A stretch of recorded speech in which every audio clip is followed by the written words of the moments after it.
What's happening, everyone? It is time for another 5-minute bit of driving wisdom. We're going to wrap up this topic of Does God Exist? Episode number 6.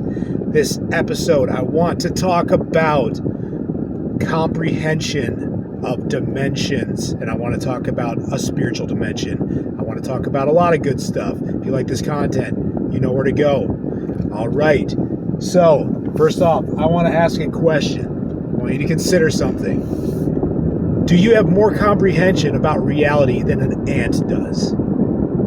So, what do I mean by this? Let's look at what an ant does. An ant, picture an ant crawling on your leg, just moving across your leg. And I want you to contemplate, put yourself in the mind of an ant.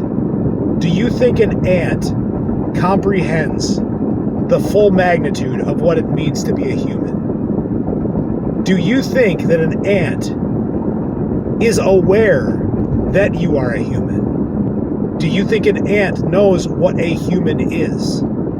Or are you just a surface that this ant is crawling across? Okay, now I want to zoom out. We're going to zoom out to humanity. We are humans. We are the top of the food chain. We are the most intelligent creatures in the universe that we are aware of. And yet we have an example of beings beneath us that we are intelligent enough to look at and say that these creatures that are alive basically have no idea what reality looks like. So my question is, what makes us think that we are any different in the grand scheme of things? When it is the whole sum of reality that we are talking about. What makes you think that you know more about reality or know enough about reality to definitively state something as potentially large as the existence of an all-powerful being, that you would have the comprehension level enough to know what that would look like, what it means, and that for certain there is not one of those? How do we know that we aren't just a creature crawling across the surface of something that's called the universe, that's crawling across the surface of something else? We don't. We do not know that. And anybody that can say that they know that for certain, they are not being honest with themselves. So I want to just go into a couple things that point towards the existence of higher dimensions. That would be basically areas of reality that exist that we just aren't aware of. So we as humans, we are aware of 4 dimensions. That's 3 dimensions of physical space: forward, backward, left, right, up, down. And then the 4th dimension would be time. Einstein is the one that added time into his calculations for the theory of relativity. He implied that there is a relationship between time and space. So we are aware of 4. Now, we've talked about the quantum realm. I've talked about that in a previous episode, that on the smallest level, the quantum realm does not seem to behave according to the normal rules of physics. The rules of physics that I'm referring to would be the ones that Einstein is most famous for calculating to a very fine degree of accuracy on the large scale. In other words, the cosmic scale. Things such as planets, planetary motion, gravity, things like that. Einstein was able to calculate things the speed of light. He was able to get these things correct. On the smallest level, though, things aren't operating the same way. They don't even seem to follow time. They seem to almost jump in and out of time. They seem to occupy multiple spaces at once or no spaces at all because they are just waves of potential. But there are theories that pull all of it together, or attempt to. One of the most famous ones is string theory. And in string theory, there are 10 dimensions of reality that they mathematically have formulated would possibly solve from the very small to the very high. There's another one called M theory that has 12 dimensions. And there is the biggest one that I was reading about that has up to 26 dimensions. Now, these might be just mathematical ways to make sense of something that they don't know how to describe right now.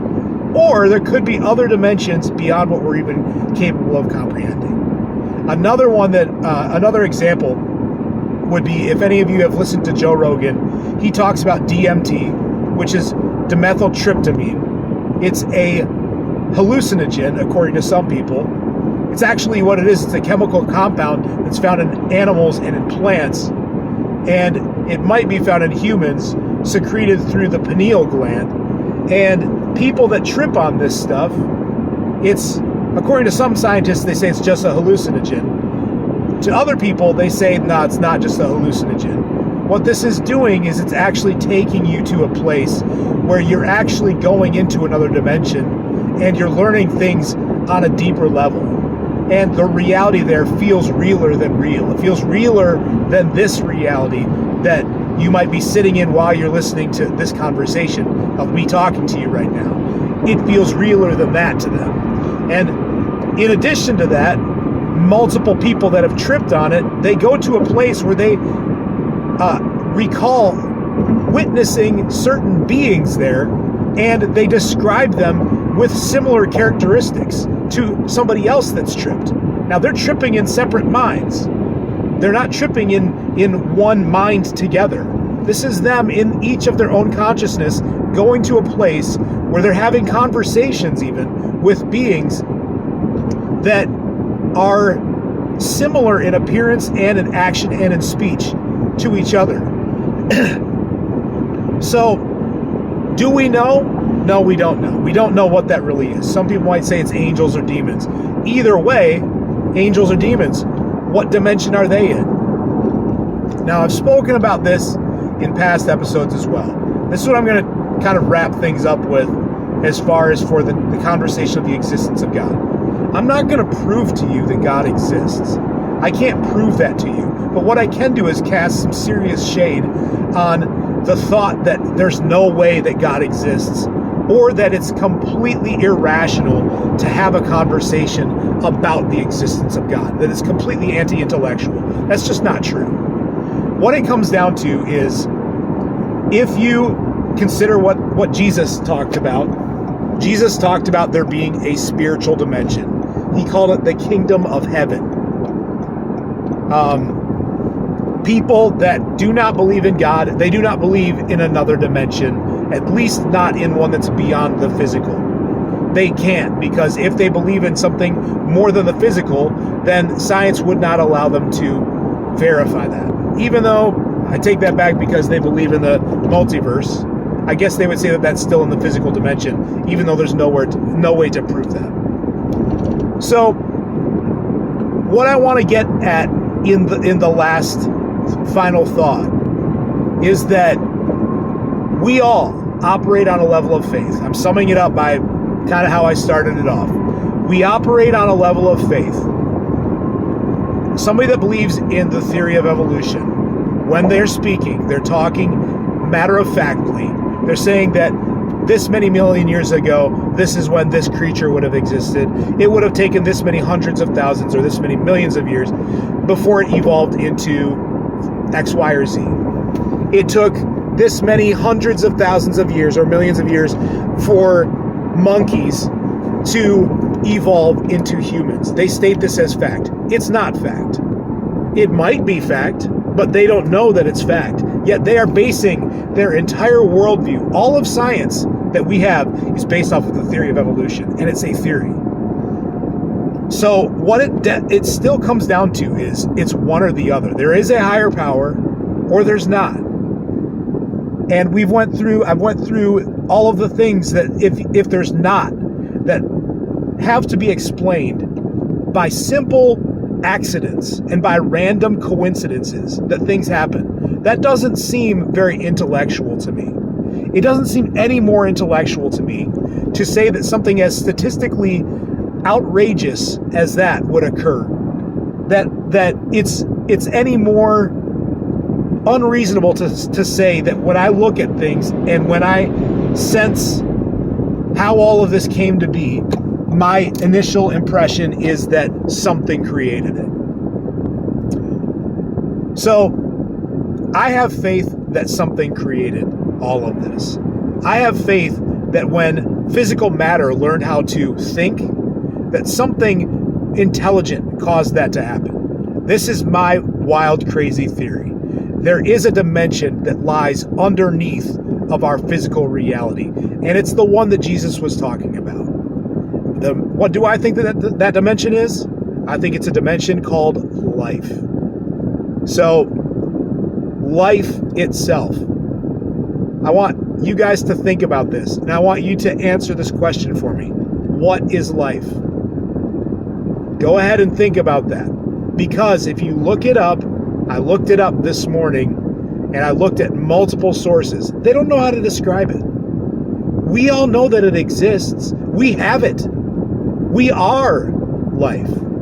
Or at least we have life within us, and we've got these flesh suits that are aware of it, but we don't know what it is. The best definition that I heard was a form of energy. And I think that is exactly what it is, but it's not from this dimension. It's not from this reality.